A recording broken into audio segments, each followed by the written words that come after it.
Okay, this is our Cysmic unboxing. Here is the box. That fracture you felt, it was this. This box is 26 pounds. I have weighed it. It is a whopping 16 and a quarter inches wide and 14 and a half inches tall. You won't be able to see it, but the depth is 14 and call it 7/8. Cutting the tape.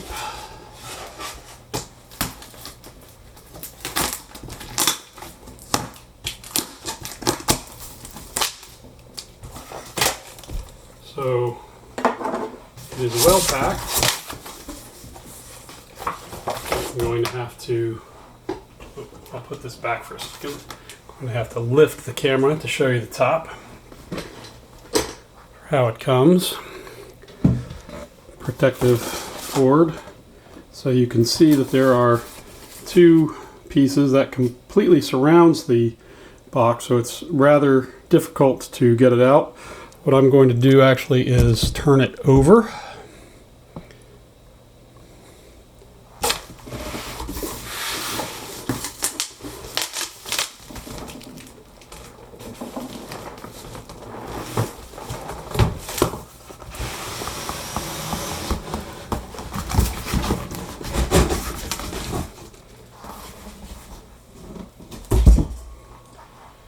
And then I'm going to flip it back before I do anything else.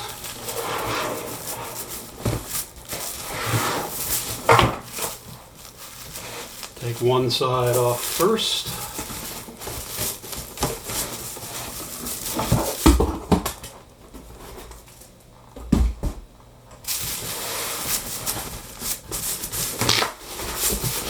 Other side, there was also a sheet on the bottom. So it is in a plastic bag, not shrink wrapped.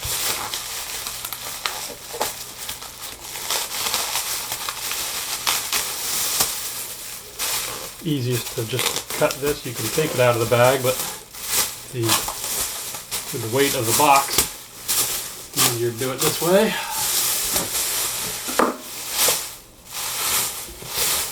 And there we have Cysmic.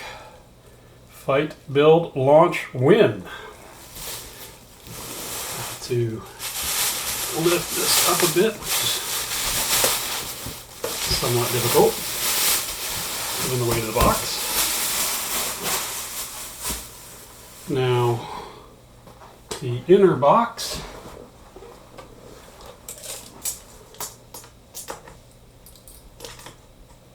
height is just over 13 inches tall,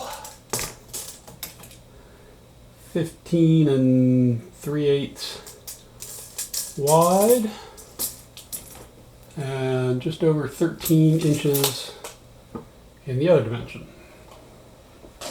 Alright, let's look at all four sides. Sample setup there. This side is the same as the other. And then some box art showing a scene as well as our information, standard game information. The top of the box is worth looking at again. Tell you what, I'll show you that in a second. I'm going to take the lid off. There you can see the component trays. Before I get too far with that, I'll move that out of the way to show you the top of the box with the launch button. I'm going to put the lid off to the side and go through our component trays. The top 6 trays are the player trays. I'm actually going to pull out the paper first. Pull out 3 at a time, not 6 at a time. Well, we've got paper in there. That's what we'll do one at a time.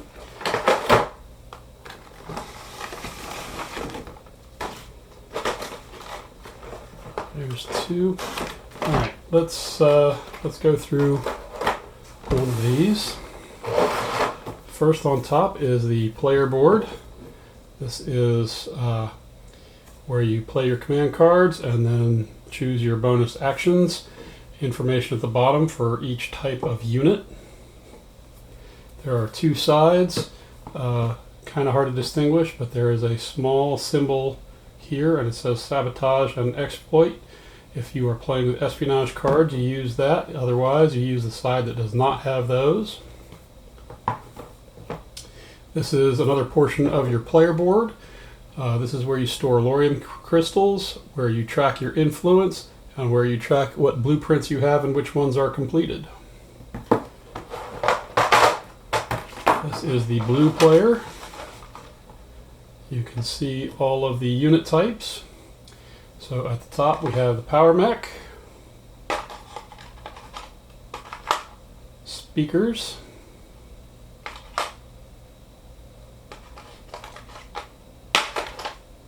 miners.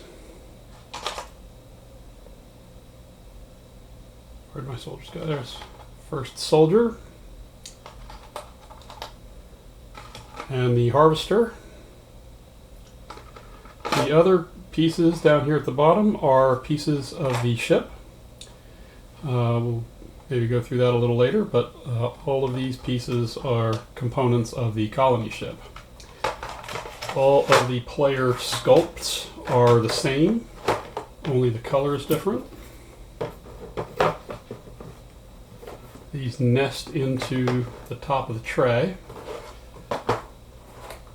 We'll look at the other colors as well.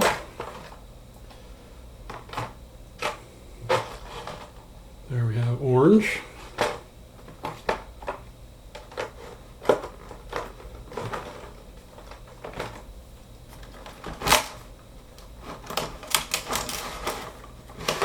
They're caught on the paper there, so we'll take both out.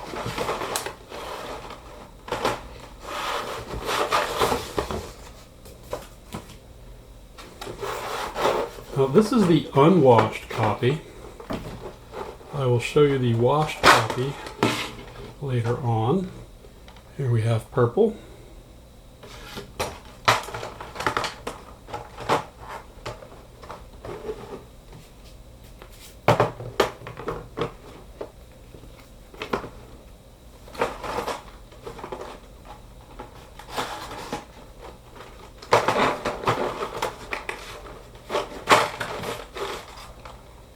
Gray.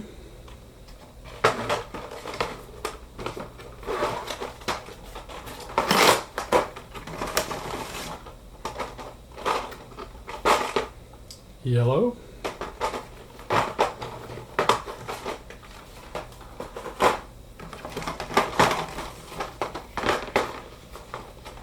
And green. All right, so that's all the player pieces. Well, it's actually not quite all the player pieces because the colony ship is stored separately, but we'll get to that. So let's take out the next tray. And at this point, I'm going to need to set the box aside so we can pull out other pieces.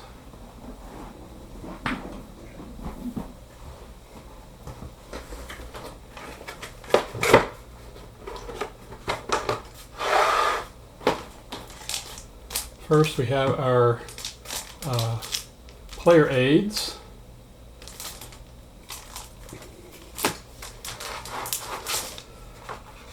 Echoes of Humanity, kind of technical there. We can get into that later if we want. Relic cards. Espionage cards. The bag for fracture tokens.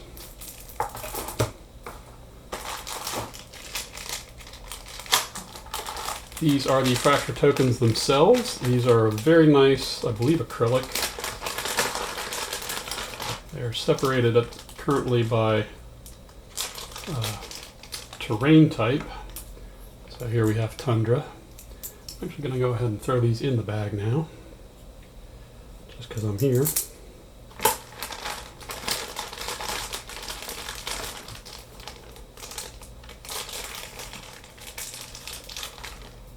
forest.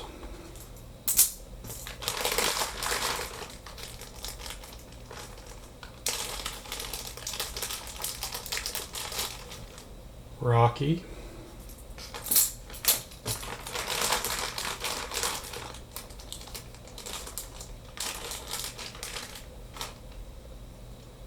Savannah.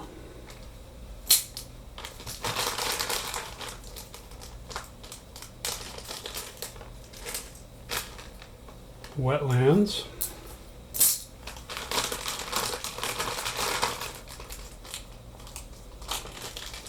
I'm going to stop for a second here at Desert and show you the back.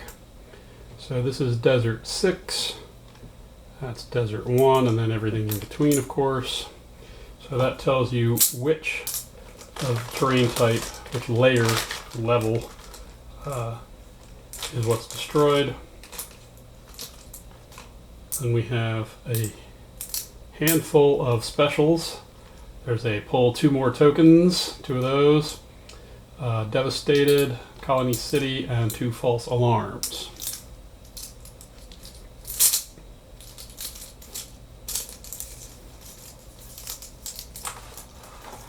I hope that goes back there.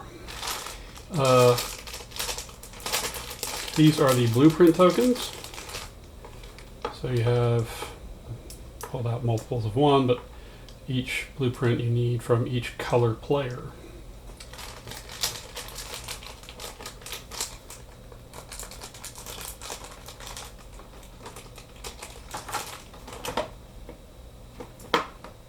It's worth noting that there's another way to store these, which is, I'm going to create a whole set here off the side.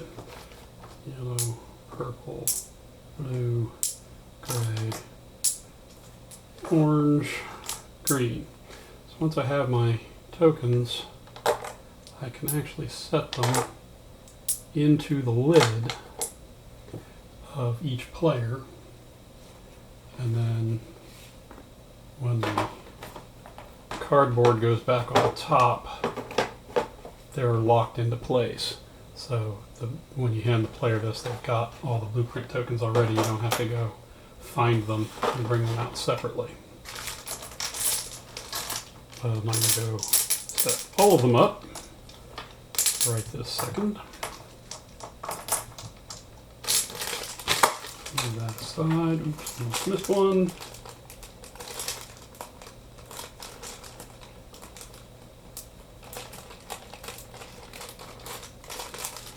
Put those back for now.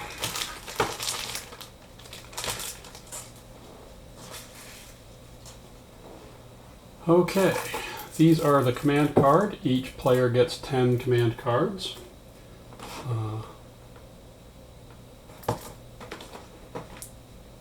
Those also can get placed in the lid. Obviously you don't get the whole deck, you only get 10, so they fit into this slot on the player tray. Each player has 10 command cards. They are the same 10 command cards for each player. Relics are different. Relics are things you can acquire throughout the game. They give you special abilities. These cards are for the other modes. Not sure which modes those go with, or maybe all of the other modes. And these are more command cards, and I think discovery card. Well, no. That's a discovery card. That says command card, so I'm not sure what's going on with that deck. This is part of the game board. This forms the edge, and you can see the terrain types. We'll need those when we get to the board in a little bit. The relic tokens, oh man, the relic tokens are incredible. So these are the relic tokens. They are metal. They are genuinely solid metal, and they feel it.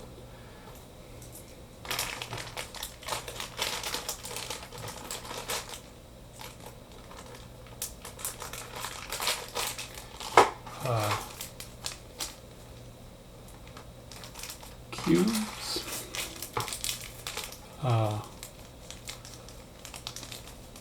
Cubes are for a couple of different things.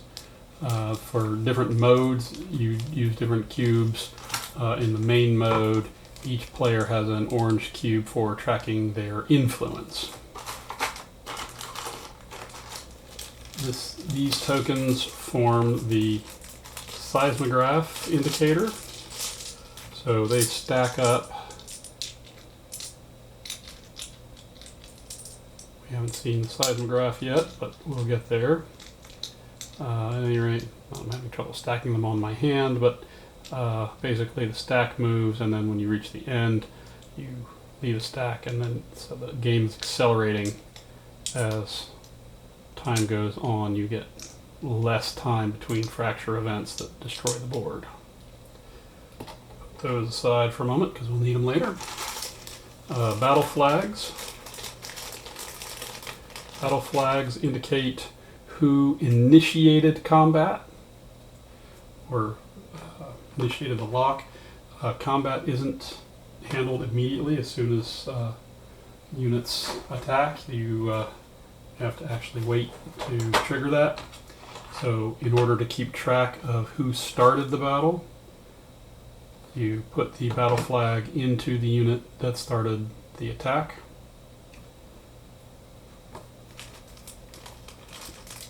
Note that only soldiers and power mechs have a spot for a flag because those are the only ones that can initiate combat. And I think that is it. Oh, one more thing. Mission cards, that's for one of the alternate modes. So that's it for this tray for now.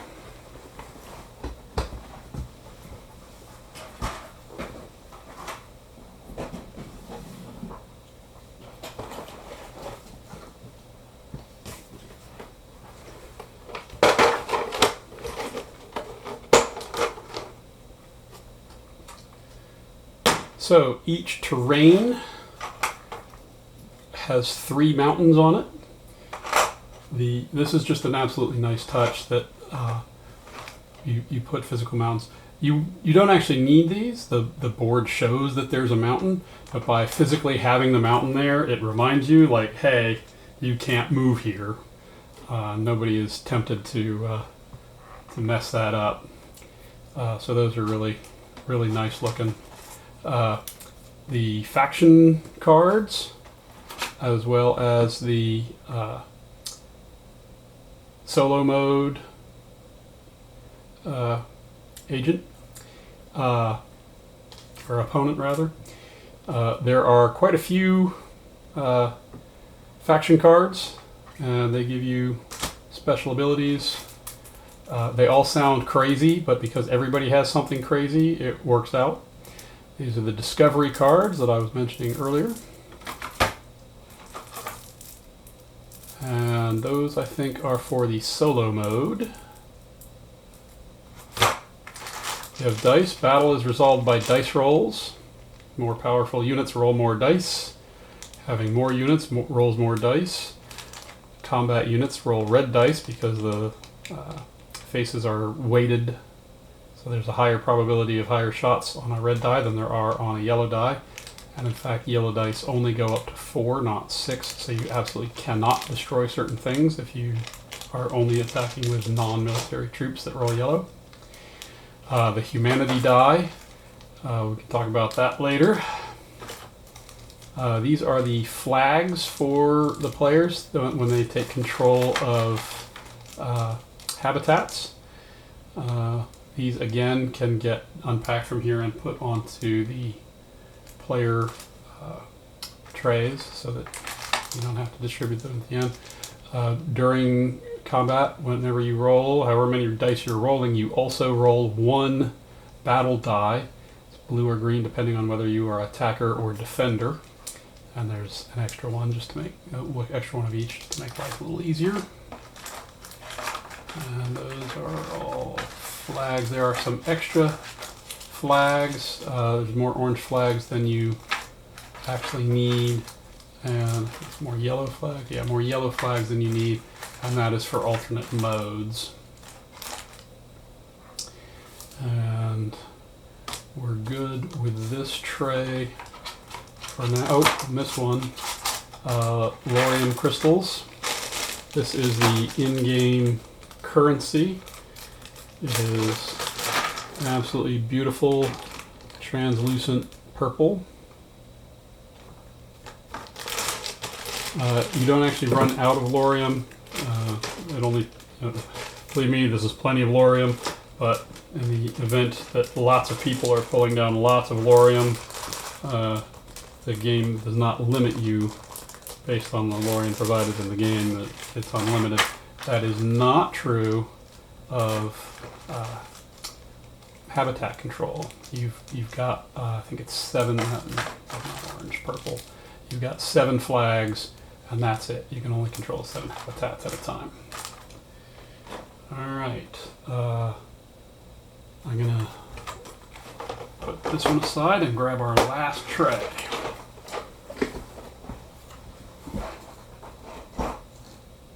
Well, actually, before I grab the last tray out, let's put the box back. So you'll notice here we have some material that's not in the tray. First, and importantly, is the board. We'll get to that in a bit. And we have the manual. The manual is pretty good size. It's a little intimidating when you look at it that it is 60 pages. However, it's not that bad. Yes, it looks like a big thick manual. A lot of it covers alternate modes. A lot of it is graphics so that it explains everything very, very clearly. So it's not like reading 60 pages of War and Peace or something. It is really much simpler than that, and a lot easier to get through and a lot easier to understand.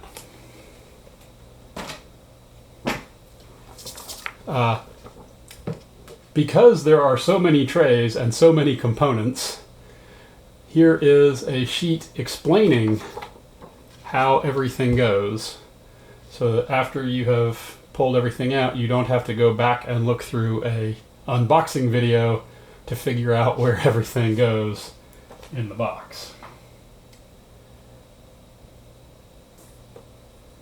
And then we have a letter from Jason with a thank you to everyone. I'm not going to read this, but if you've been following the campaign at all, then you'll know Jason's mode of writing and his sincerity, and also notice that it's not short. When he writes a thank you note, it's a full page of text.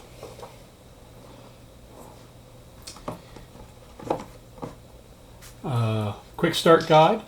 Again, if the manual is too intimidating, you can look through the quick start guide, one per player, I think. And then that gets you pretty well started, and you could refer to the manual after that. There is a thing that you kind of need to know everything before you can do anything. So I do really recommend reading the manual, and maybe reading the quick start guide first to give you an idea of what's going on, and then you can read the manual. But you can get going just off of the quick start guide.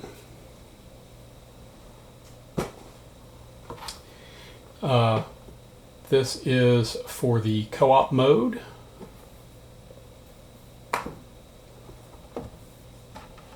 And then I guess we'll leave this in this tray for a second, and then we'll put the box back away.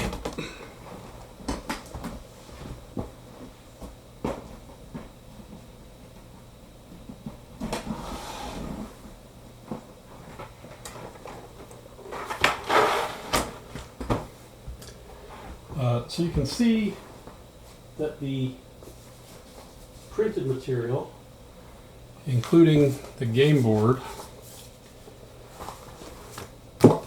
fits into this bottom tray so that things can get stacked on it, and this is all put away. I'm not sure if which side you put down matters, left or right, but it all fits in here. So when you're trying to put it all back and you go, "Why, this is too big to go back in the box," well, there's a way. Refer to that sheet. It all fits together nicely. So this is the seismograph we talked about earlier. And again, the idea is that you place the tokens on the seismograph.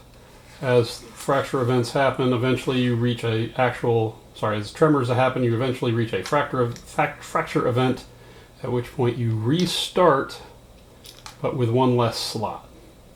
So each time you get a fracture event, you eventually are at a point, where it gets faster and faster between tremors to get a fracture event. So that's the fracture board. We have an additional command card. The additional command card, I believe, is for the solo mode. Don't mix up the solo mode and the other ones. Note that there is a 1P on this board, so make sure you're not playing with that in a non-one player game. I think that's also the single player, but anyway, one of the alternate modes, not the main mode. And here we get the colony ships.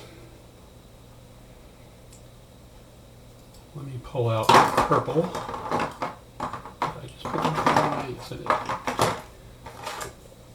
So here's a purple colony ship.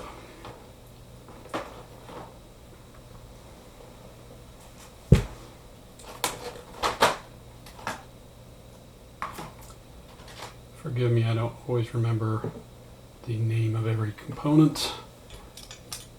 There's a warp drive. I think that's fuel cells that goes there.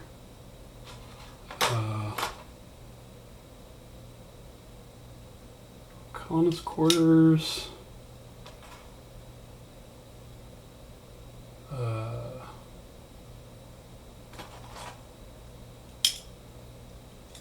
Oops.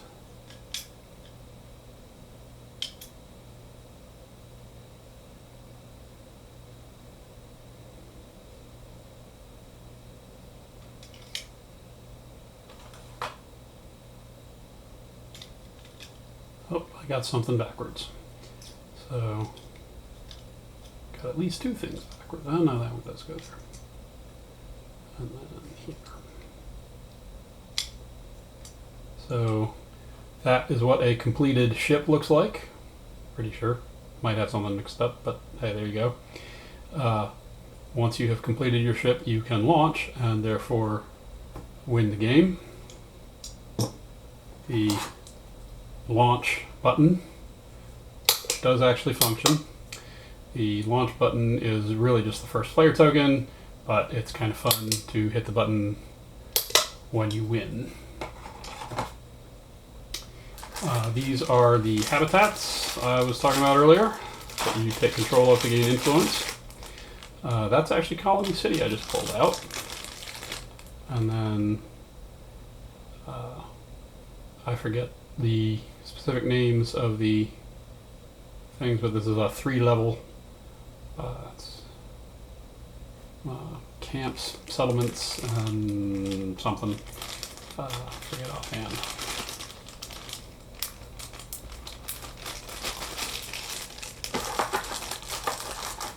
And then the terrain tiles.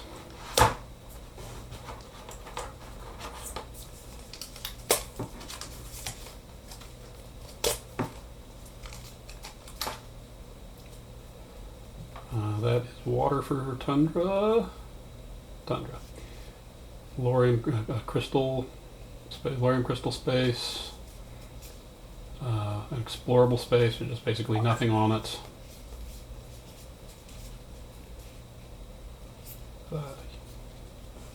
Is something there?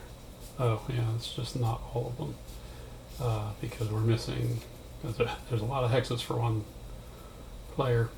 Let me think about that for a second. 20 hexes is it, I think. Yeah, and so Tundra must be split up. So you have a tunnel. Every terrain type has a tunnel, a lake, and 3 mountains, in addition to the Lorium crystals, and then your camp, outpost, that was the other one I was missing, and settlement, in addition to Colony City. And that is, aside from going through absolutely every single thing, that is Cysmic unboxed. Epic game. Oh, it's not quite. I guess I never showed you the board. I'll take some of these out. Oh, I already have some out. I will have to put this tray aside.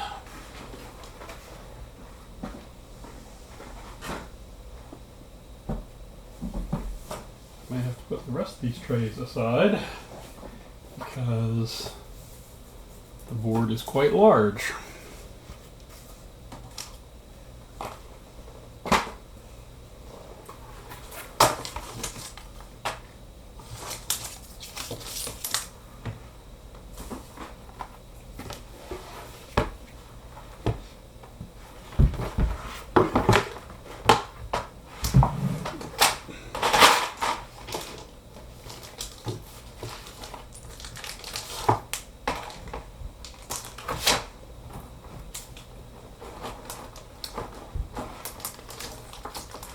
There is the board laid out, and then you would find Tundra. Oh, first you would put the edges around the board, and then you would find Tundra and start putting these out. I'm not putting them out neither randomized nor properly, but you get the idea. I just wanted to show you how the tiles go out. It's best to start from the back and go forward. So that's the board. You can see, this, like I said, you lay out the terrain types. The black spaces are devastated hexes, where you can get nothing from them. They're just there and you can't even launch from one.